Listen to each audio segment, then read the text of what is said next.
Syukur di sore hari ini kita bisa kembali beribadah kepada Tuhan. Dan di sore hari ini firman Tuhan bertemakan tentang permissive will of God. Permissive will of God atau kehendak Allah yang bersifat mengizinkan. Kita sudah melihat beberapa hal mengenai kehendak Allah.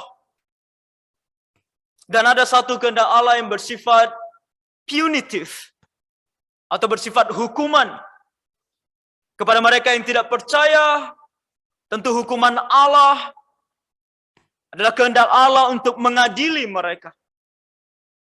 Kepada kita yang percaya, terkadang Tuhan juga menghukum.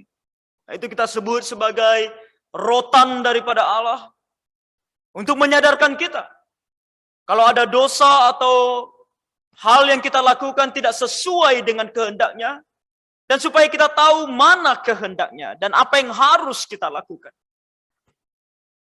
Namun ada situasi ketika kita menghadapi satu kesulitan, ketika kita menghadapi kesusahan dalam level tertentu, namun tidak karena kita melakukan satu kesalahan. Nah, kita selalu percaya Tuhan menyertai kita. Kita selalu percaya bahwa Tuhan menolong, memberkati, dan akan selalu bersama-sama dengan kita. Kita percaya Allah itu adalah Allah yang baik. Tapi terkadang kita merasa, kenapa begitu banyaknya atau kenapa datang kesusahan dalam hidup? Dan ketika kita coba untuk bertanya atau mengevaluasi diri, terkadang kita sadar bahwa ini terjadi bukan karena dosa. Ini bukan karena Tuhan sedang merotan kita, karena kita sudah melakukan kesalahan. Lalu kenapa bisa terjadi kesulitan ini? Lalu bagaimana kita meresponnya? Karena kegagalan kita dalam merespon kesulitan ini akan membuat kita bahkan bisa menyalahkan Tuhan. Ada orang Kristen yang merasa, Tuhan, aku sudah mengikut Engkau, aku sudah melakukan firman-Mu, tapi kenapa aku malah menghadapi banyak kesulitan? Terkadang ini bahkan dialami oleh orang-orang yang baru percaya Tuhan. Ada orang yang baru percaya Tuhan dan ketika dia baru saja mengungkapkan imannya di hadapan Tuhan dan bahkan umat Tuhan, sesaat kemudian dia harus mengalami begitu banyak penderitaan. Dia mungkin bisa ditolak oleh keluarganya. Dia bahkan mungkin bisa menghadapi ejekan dari orang-orang di sekitarnya. Lalu kalau kita gagal mengerti akan kehendak Allah yang satu ini, bisa saja kita akan berkata, apakah aku salah di dalam mengikut Tuhan? Tuhan yang kuanggap baik, kenapa dia justru membuat hidupku begitu susah? Oleh karena itu kita diajarkan oleh firman Tuhan untuk mengerti kehendak Tuhan yang satu ini. Yaitu bahwa ada waktu di mana kehendaknya itu bersifat permisif. Di mana kehendaknya itu bersifat mengizinkan. Dan mengizinkan di sini, mengizinkan bahkan sesuatu yang sangat buruk terjadi dalam hidup kita. Dan ini sangat bisa kita lihat gambarannya dalam kehidupan Ayub. Nah, tadi kita sudah membaca ayat 6 sampai ayat yang ke-12. Dan dari sana kita melihat bahwa Tuhan bahkan mengatakan bahwa Ayub adalah seorang yang saleh. Kalau kita melihat sedikit ke belakang ke ayatnya yang pertama, dikatakan bahwa Ayub adalah seorang laki-laki di tanah Uz bernama Ayub. Orang itu saleh dan jujur. Ia takut akan Allah dan menjauhi kejahatan. Apa yang kita baca tadi mengenai Ayub, dan nanti kita akan lihat bagaimana situasinya, adalah hal yang tidak mungkin terjadi oleh karena dia berdosa terhadap Tuhan. Di sini Ayub adalah seorang yang saleh. Hidupnya dia pastikan sesuai dengan firman Tuhan. Dia menjaga perkataannya, dia menjaga kelakuannya. Dan tentu dia adalah seorang yang sungguh-sungguh percaya kepada Tuhan Yesus. Dan kalau misalnya pun terjadi atau dia melakukan dosa yang mungkin dia tidak sadari. Dan bukan hanya dosanya sendiri. Kalau kita membaca ayat selanjutnya, dosa anak-anaknya pun. Dia datang kepada Tuhan dan meminta pengampunan. Ayub adalah orang yang sangat saleh. Dia hidup dengan benar di hadapan Tuhan. Dia takut akan Allah dan menjauhi segala kejahatan. Tapi tadi kita membaca, ketika malaikat-malaikat datang, termasuk iblis di hadapan Tuhan.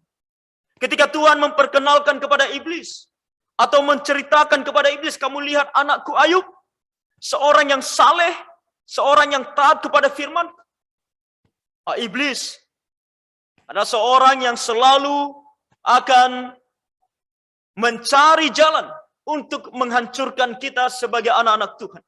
Dan dia katakan kepada Tuhan, bahwa Ayub itu menyembah engkau, bahwa Ayub itu taat kepadamu, karena engkau memberkati dia. Karena dia mau materi darimu. Itu bukan sungguh-sungguh dari hatinya yang paling dalam. Lalu kalau kita membaca di ayat ke-12, apa kata Tuhan kepada iblis? Tuhan berkata, maka firman Tuhan kepada iblis, nah, segala yang dipunyainya ada dalam kuasamu. Hanya janganlah engkau mengulurkan tanganmu terhadap dirinya. Kemudian pergilah iblis dari hadapan Tuhan. Segala yang dipunyainya ada di dalam kuasa tanganmu. Kamu boleh ambil semuanya, kata Tuhan. Engkau berkata bahwa dia mengikut aku karena semua yang dia miliki, karena semua berkat yang aku berikan kepadanya. Tuhan katakan kamu boleh ambil semuanya, kecuali nyawanya. Tuhan katakan, coba ambil. Dari sini kita lihat bahwa apa yang terjadi dalam hidup Ayub adalah sesuatu yang bersifat permisif. Ada sesuatu yang bersifat Tuhan mengizinkan. Ini adalah kehendak Allah dalam kehidupan Ayub. Allah mengizinkan iblis untuk pergi dan membuat hidup Ayub begitu susah dan penuh dengan penderitaan. Dan kita membaca mengenai apa yang dimiliki oleh Ayub. Dia memiliki 7 anak laki-laki. Dan dia memiliki anak perempuan. 3 anak perempuan. Kalau kita membaca ayat dalam Ayub pasal 1 ini dikatakan bahwa anak-anaknya ini mati oleh karena bencana. Yang diberikan oleh iblis tentunya. Lalu dia mempunyai 7.000 ekor kambing domba. Dia memiliki 3 ekor unta. Dia memiliki 500 pasang lembu, 500 keledai betina, budak yang banyak. Semuanya ini musnah dengan cara iblis menggunakan orang-orang dari bangsa lain untuk menyerang dan merampas semuanya, dan hampir semua budaknya juga ikut terbunuh ketika diserang oleh musuh-musuh ini. Satu keadaan yang saya percaya kalau kita coba pikirkan dan coba berada di posisi Ayub, ini adalah keadaan yang tidak mudah untuk diterima. Satu kesulitan yang begitu luar biasa besarnya. Tidak main-main. Kalau satu anak saja yang kita miliki meninggal dunia, betapa sedihnya kita. Ini semuanya. 7 anak laki-laki, 3 anak perempuan, semuanya mati. Harta mungkin masih kita bisa bilang harta itu pun sudah cukup menyakitkan. Kerja keras selama beberapa tahun hilang begitu saja. Tidak mudah diterima. Ketika membaca hal seperti ini, tanpa membaca ayat-ayat berikutnya, kita mungkin merasa sekarang, kenapa Tuhan melakukan ini? Bukankah Tuhan berkuasa mengontrol segala sesuatunya? Harusnya kalau dia itu adalah Allah yang baik. Bukankah Harusnya dia juga mengontrol segala sesuatunya untuk selalu baik bagi anak-anaknya. Dan ini hal yang dapat kita pikirkan bahkan ketika kita menerima ajaran-ajaran seperti Injil kemakmuran. Ketika dijanjikan kepada kita bahwa kalau kita mengikut Tuhan, segala sesuatunya baik. Hidup kita akan baik. Kita tidak mungkin menjadi orang yang miskin. Tuhan akan selalu memberkati kita. Kita tidak mungkin menjadi penuh dengan sakit penyakit. Karena kalau kita membaca pasal berikutnya, pasal yang kedua, bahkan iblis bukan hanya mengambil materi, tapi juga mengambil kesehatan Ayub.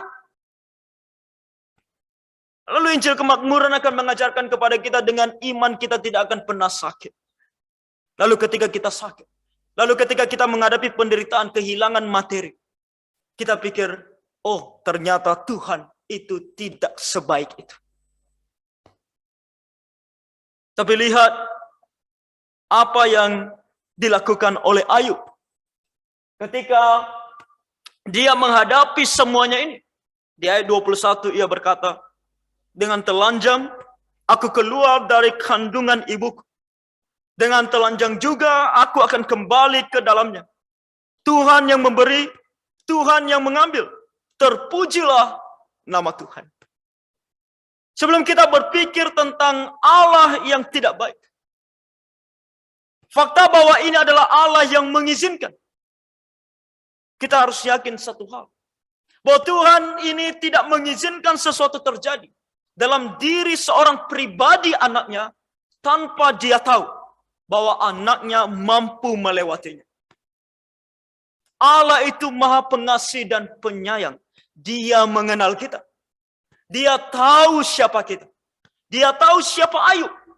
Dia tahu apa yang akan dialami oleh Ayub ketika dia mengizinkan iblis untuk mengambil semuanya. Dan Tuhan juga tahu bahwa Ayub ini sungguh adalah anaknya yang di dalam dirinya Tuhan sudah menaruh Roh Kudusnya sehingga Ayub ini akan mampu menghadapi hal ini. Makanya di sini Ayub juga menunjukkan, dia mengatakan, bukankah semua ini adalah pemberian Tuhan? Aku lahir dalam keadaan telanjang, lalu Tuhan memberkati aku dengan semuanya ini. Tuhan beri, Tuhan ambil, terpujilah nama Tuhan. Dia memiliki hak. Kalau kita berbicara bahwa Tuhan adalah Allah yang mengontrol segala sesuatunya, jangan hanya berpikir bahwa Tuhan akan memberikan kita segala yang baik saja. Tapi kalau kita berkata absolute control atau kontrol yang tiada batasnya, maka dia juga berhak untuk mengambil segala sesuatunya. Ini adalah kepercayaan yang sesuai dengan kebenaran firman Tuhan yang dipercaya oleh Ayub yang membuat dia bisa bertahan. Bahkan ketika kehendak Allah adalah mengizinkan hidupnya menjadi susah. Dan bukan hanya itu. Setelah bahkan iblis menjamah tubuhnya, tidak mengambil nyawanya, tapi mengambil kesehatan. Dia dibuat menjadi sangat sakit. Dia memiliki penyakit di kulitnya. Dan itu sungguh membuat dia menderita. Begitu gatal dan sakitnya. Dan orang-orang tidak mau mendekati dia. Karena ini adalah penyakit yang bahkan membuat orang ketakutan. Dia memiliki tubuh yang penuh dengan koreng. Tapi kemudian kita melihat kembali respon Ayub. Ia berkata di pasal 2 ayat yang ke-10. Tapi jawab Ayub kepadanya, ini kepada istrinya, yang berkata kepada Ayub, Ayub, Tuhan lihat, Tuhan mengizinkan ini semua kepadamu. Kenapa engkau masih percaya kepada Tuhan? Kutukilah Allahmu dan matilah. Itu kata istrinya. Kalau kita membaca di ayat 9. Pasal 2 dan di ayat 10, Ayub menjawab perempuan itu, engkau berbicara seperti perempuan gila. Apakah kita mau menerima yang baik dari Allah, tapi tidak mau menerima yang buruk? Dalam kesemuanya itu, Ayub tidak berbuat dosa dengan bibirnya. Kembali, bukan hanya materi, tapi juga kesehatan tubuh. Kadang-kadang kita merasa bahwa kita berhak sebagai anak-anak Tuhan mendapatkan apa saja yang kita mau. Kadang-kadang kita merasa sebagai anak Tuhan berhak untuk memiliki kesehatan di tubuh kita. Tapi di sini kita diajarkan bahwa semuanya ini adalah hak Tuhan. Ketika kita lahir, kita tahu kita tidak bisa berbuat apa-apa. Kalau bukan karena Tuhan menolong, kalau bukan karena Tuhan memberkati, kita tidak bisa bertumbuh dengan baik. Hal ini bagi saya secara pribadi semakin nyata ketika sekarang saya mempunyai seorang bayi di rumah. Kita berusaha memberikan dia ASI. Mamanya sangat mau dia diberikan ASI eksklusif. Tapi kita hanya bisa memberikan dia ASI. Mencoba merawat dia, memberikan dia pakaian yang nyaman, memberikan dia keadaan yang nyaman. Ketika dia mau tidur, kita bantu dia untuk tidur, memberikan dia istirahat yang baik. Tapi semuanya ini, kita tidak bisa mengatakan 100% dia bertumbuh menjadi sehat oleh karena kita melakukan ini semua. Bahkan kalau kita membandingkan, ada saja anak-anak yang bahkan tidak diberikan ASI pun bisa bertumbuh dengan sehat. Ada anak-anak yang tidak bisa mendapatkan kenyamanan yang senyaman-nyamannya juga bisa bertumbuh dengan sehat. Semuanya adalah pekerjaan tangan Allah. Kita tidak mampu memberikan satu apapun di dalam pertumbuhan anak-anak kita. Dan kita sendiri juga sama. Tuhan yang memberikan. Tuhan yang memberikan kesehatan dan pertumbuhan. Bukan karena kita. Jadi kalau Tuhan mengambilnya, Ayub berkata, apakah kita hanya akan berpikir menerima yang baik saja? Dan tidak mau menerima yang buruk? Itu bukan kehendak Allah. Kehendak Allah adalah terkadang Ia akan mengizinkan sesuatu yang buruk itu terjadi. Jadi ini adalah kehendak Allah. Ketika sesuatu yang buruk terjadi, bukan karena dosa. Jangan kita mencari apa lagi yang lain yang salah kita lakukan. Terkadang kita hanya cukup datang kepada Tuhan. Dan dengan segala kerendahan hati, tunduk dan berserah kepada kehendaknya. Lalu jangan kita juga menyalahkan Tuhan. Karena tadi kita melihat, Tuhan kenal siapa Ayub. Dia mengenal Ayub, dan dia tahu Ayub akan mampu melewati ini. Dan terbukti, ketika semua materi hilang, ketika semua hal itu hilang, dia bisa berkata, terpujilah nama Tuhan. Ketika kesehatannya hilang, dia pun berkata, ini adalah hal yang harus kita terima daripada Tuhan. Tuhan tetap baik, karena dia tahu seberapa besar atau apa yang harus dia izinkan terjadi dalam hidup kita, dan kita pasti mampu menghadapinya. Lalu selain daripada itu, kita juga melihat dari firman Tuhan, bahwa Tuhan itu baik. Karena setelah dia mengizinkan hal buruk, firman Tuhan berkata kepada kita, bahwa segala sesuatunya terjadi demi kebaikan. Dan segala sesuatunya akan menjadi indah pada waktunya. Ketika Ayub bertahan dalam imannya. Ketika Ayub sungguh-sungguh tunduk kepada kehendak Tuhan ini. Kita membaca dalam Ayub pasal 42. Dikatakan di ayat ke-11 sampai 16. Bahwa Ayub kemudian diberkati Tuhan. Dia diberkati dengan pemulihan bagi tubuhnya. Tubuhnya yang tadinya sakit dipulihkan oleh Tuhan. Lalu kemudian dia dipulihkan juga hartanya. Tuhan memakai bahkan orang-orang di sekitarnya untuk memberikan dia kembali harta kekayaan. Lalu Tuhan juga memberikan dia kembali 7 anak laki-laki dan 3 anak perempuan. Dan lebih lagi, ini yang paling membuat dia sangat bersukacita. Tuhan bahkan memberikan dia umur 140 tahun lagi untuk hidup. Di mana dia bisa melihat anak-anaknya dan cucu-cucunya sampai keturunan keempat. Pada waktunya, segala sesuatunya akan menjadi indah. Di dalam kondisi kita yang sedang merasa kesulitan, kesusahan, kita harus selalu mempunyai iman. Bahwa Allah kita tetap adalah Allah yang baik. Pada waktunya, Dia akan kembali memberikan kita sukacita yang Ia ingin berikan kepada kita. Yang kita lakukan sekarang di dalam kondisi yang terpuruk dan sulit adalah berdoa, berserah, dan terus beriman kepadanya. Dan ini mungkin sangat teraplikasi dalam kondisi kita sekarang ini. Sudah 1 tahun lebih sejak pandemik menyerang. Kita mungkin merasa, kenapa Tuhan masih membuat kita dalam kondisi seperti ini? Oh, di awal-awal corona, ada saja hamba-hamba Tuhan yang mengajarkan hal yang salah. Dan seolah-olah memberikan kita satu pengharapan. Mereka bahkan mengatakan bahwa orang Kristen tidak akan terkena corona. Dan itu membuat kita lebih lagi khawatir. Karena tidak lama setelah mereka mengatakannya, begitu banyak orang Kristen kena corona. Dan corona ini terus ada sampai hari ini. Kita masih mengalami kesulitan di dalam hidup kita. Lalu apa yang kita lakukan? Haruslah kita seperti Ayub. Mengetahui bahwa ini diizinkan oleh Tuhan terjadi. Maka kita harus lebih lagi berdoa, beribadah, membaca firman Tuhan dan dekat kepada Tuhan. Sama seperti Ayub. Sambil menunggu pengharapan yang paling benar. Yaitu ketika Tuhan berkenan. Pada waktunya semuanya akan menjadi indah.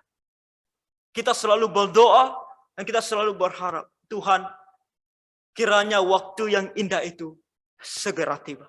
Dan ketika itu tiba, di dalam kondisi kita yang penuh dengan iman, maka sukacita kita akan menjadi sukacita yang penuh. Sukacita yang tiada bandingnya. Bahkan melebihi dari kesulitan, penderitaan yang kita rasakan sebelumnya. Ayub merasakannya. Satu orang lagi di dalam firman Tuhan yang bisa kita lihat tentang hal ini. Yusuf. Seorang yang begitu baik, seorang yang begitu taat kepada orang tuanya, bahkan dia begitu dikasihi oleh orang tuanya. Tapi dibenci oleh saudara-saudaranya. Saudara-saudaranya pergi menjual dia. Dan dia harus mengalami begitu banyak penderitaan. Dia harus menjadi budak, bahkan difitnah dan kemudian masuk dalam penjara. Tapi dalam kesemuanya itu, ketika waktu Tuhan tiba, Tuhan menjadikan segala sesuatunya indah. Lihat apa kata Yusuf. Kalau kita membaca dalam Kejadian pasal 45 ayat 7, dikatakan, maka Allah telah menyuruh aku mendahului kamu untuk menjamin kelanjutan keturunanmu di bumi ini dan untuk memelihara hidupmu, sehingga sebagian besar daripadamu tertolong. Dan di ayat ke-8 dikatakan, jadi bukanlah kamu yang menyuruh aku ke sini, tetapi Allah, dialah yang telah menempatkan aku sebagai bapa bagi Firaun dan tuan atas seluruh istananya dan sebagai kuasa atas seluruh tanah Mesir. Dari hal ini kita melihat, bukan hanya tentang kita berharap ke depan akan menjadi indah pada waktunya, tapi bahkan dalam proses kita menghadapi satu kesulitan dan kesusahan, kehendak Tuhan yang baik sedang terlaksana.